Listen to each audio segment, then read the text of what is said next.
Well, hello and welcome to another Faith, Philosophy and Life with me, Mr. Shelton. I do hope that you are doing well. We're in another unit on relationships at the moment, and last time we thought about different forms of families. We're going to be thinking about cohabitation today. Okay, so this is my thought. When you cohabit, are you promising, cohabit means to move in and live with somebody that you're in a relationship with, but you're not married or have any other legal ceremony. So when you cohabit, are you promising to do the same things that you promised to do when you marry someone? Okay, so the relationship looks very similar, but the question is, are you promising to do the same things?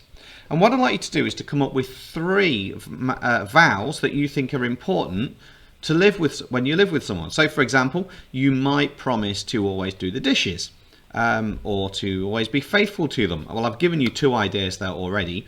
So what I'd like you to do in your notes or your books is just to write down three vows that you think a cohabited couple, a couple that move in together in a relationship, vows that they think they should come up with.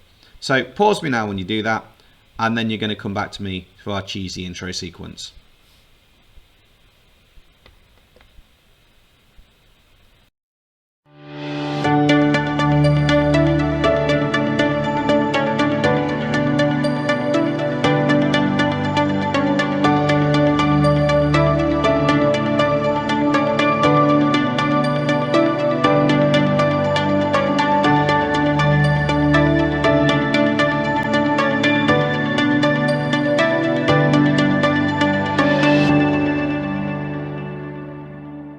So our title today is Cohabitation a Bad Thing?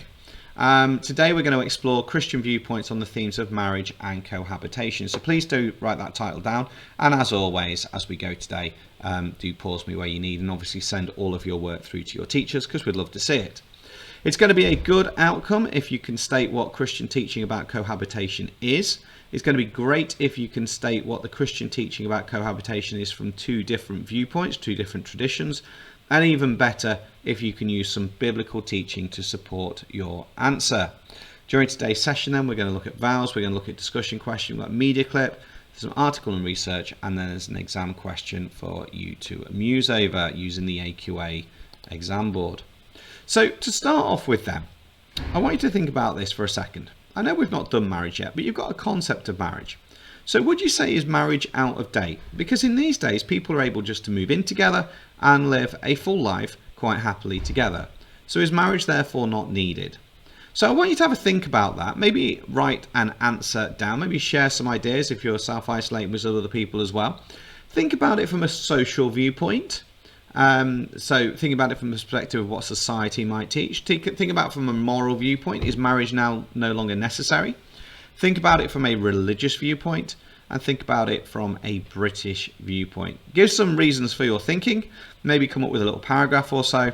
Come back to me when you're done. Is marriage out of date? Pause me now.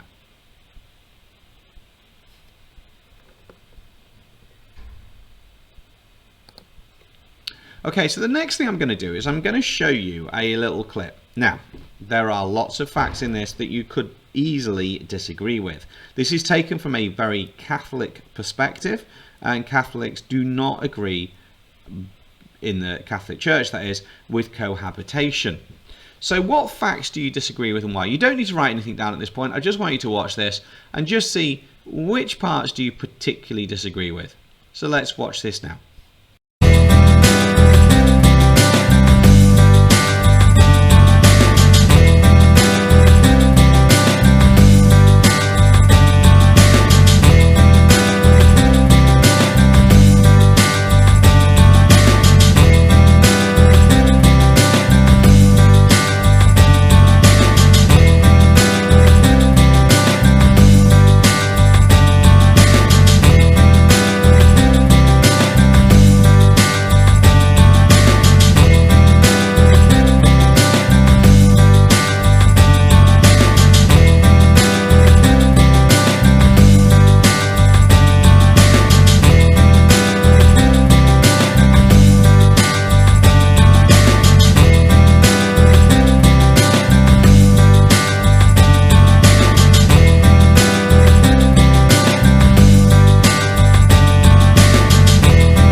Okay, there was certainly quite a lot in that I personally struggle with, but it's an interesting viewpoint to hold.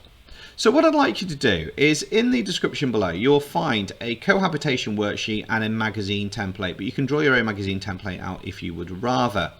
And you're going to be looking at the issue as, is marriage out of date, using the concept of cohabitation as an alternative. At a minimum, I need you to have more than one point of view, so what the Catholic Church might say, what Quakers or United Reformed Church or Church of England might say, reasons for and against marriage, and reasons for and against cohabitation. So I would have a look at that template and work from that if it was me, but it's you and you can do it as you best feel. So pause me now while you do that. Give yourself most of the lesson on this. I do have a quick exam question I'd like you to do afterwards though. So pause me now while you do that, then come back to me.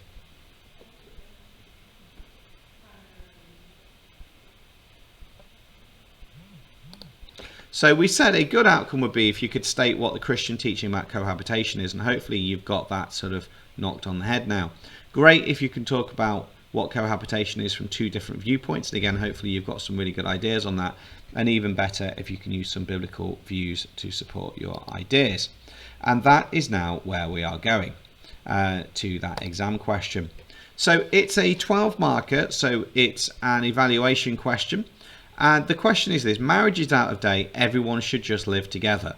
Okay, marriage is out of date, everyone should just live together. You're going to evaluate this statement. You should use the following. You need a religious statement that agrees with the statement, a religious argument that disagrees with the statement, a conclusion. You can include a non-religious viewpoint in your answer if you so choose. I would personally suggest that you use FARMI, which is an argument for the statement, argument against the statement, a rebuttal, it's a third point of view, what you think, and if everyone agreed with you, what would happen.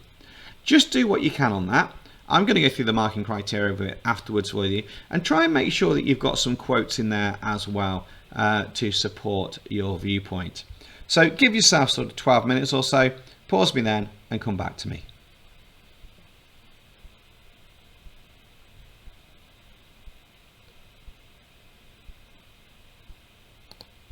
Okay, so this is how it would get marked. If I start with 0, you've basically not answered the question. If you get 1 to 3 marks, it's 1 point of view with a little bit of reason maybe.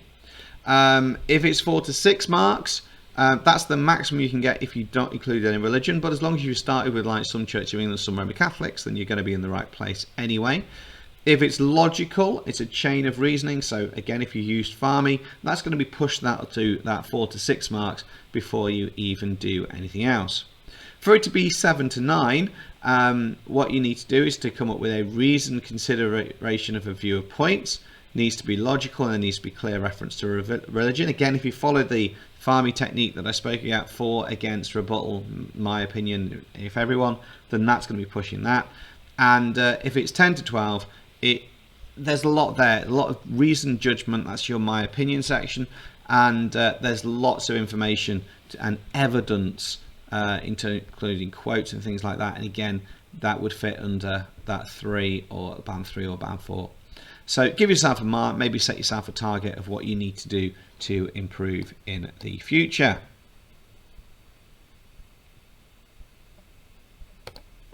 So that kind of brings us to the end of today's lesson. There was quite a lot in that in terms of the written tasks, so I appreciate that.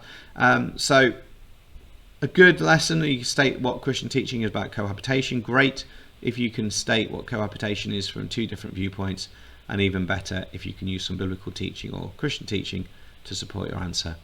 So I'm going to leave that there for the day. Thanks very much for your time. Stay safe, wash your hands, God bless you, and I'll be seeing you soon.